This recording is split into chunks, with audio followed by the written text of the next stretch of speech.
Hello friends, welcomes to Bhuvana's channel 27. இன்றைக்கி நம்ம சிவப்பு அரிசி மாவு தேங்காய் பால் யூஸ் பண்ணி எப்படி நம்ம களி பண்ணுறதுன்னு பார்க்க போகிறோம். அதுக்கு தேவையான பொருட்கள்லாம் என்னென்னு பார்க்கலாம். இன்றைக்கி நான் 2 பெரிய சைஸ் தேங்காய் எடுத்திருக்கேன். அதை இந்த மாதிரி நம்ம சின்ன சின்ன பீசஸாக கட் பண்ணி எடுத்துக்கலாம்.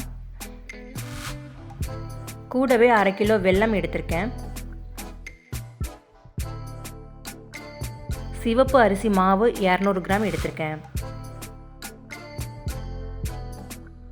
முந்திரி வேணும்னு ஆட் பண்ணிக்கலாம், இல்லைன்னா இது ஆப்ஷனல் தான்.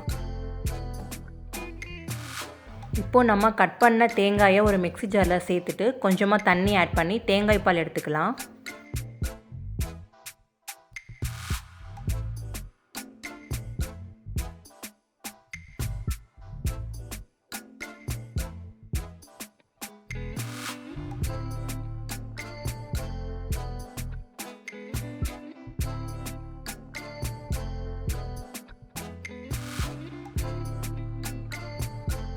அரைத்த தேங்காய் பாலை இந்த மாதிரி ஒரு வடிகட்டி வச்சு வடிகட்டிக்கோங்க.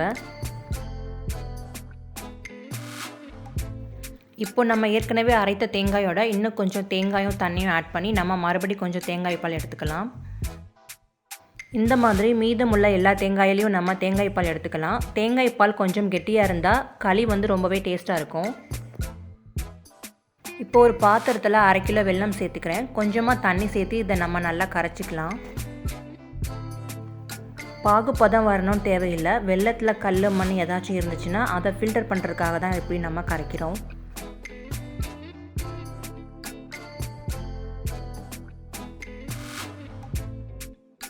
வெல்லம் நல்லாவே கரைஞ்சிருச்சு. இப்போ நம்ம அடுப்பை ஆஃப் பண்ணிவிட்டு தனியாக எடுத்து வச்சுக்கலாம்.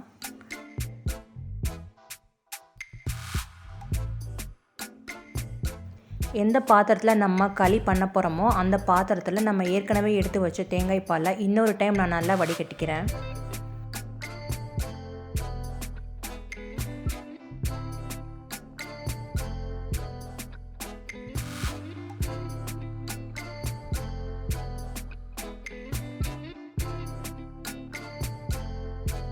இரநூறு கிராம் சிவப்பரிசி மாவு எடுத்து வச்சுருக்கேன். அதை கொஞ்சம் கொஞ்சமாக சேர்த்து நம்ம லம்ஸ் எதுவுமே இல்லாத மாதிரி நல்லா கலந்து எடுத்துக்கலாம்.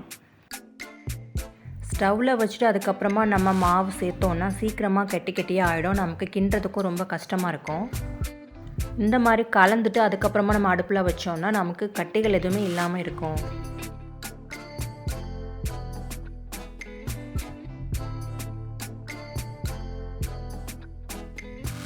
வெல்லத்தையும் இதே மாதிரி வடிகட்டி சேர்த்துக்கலாம்.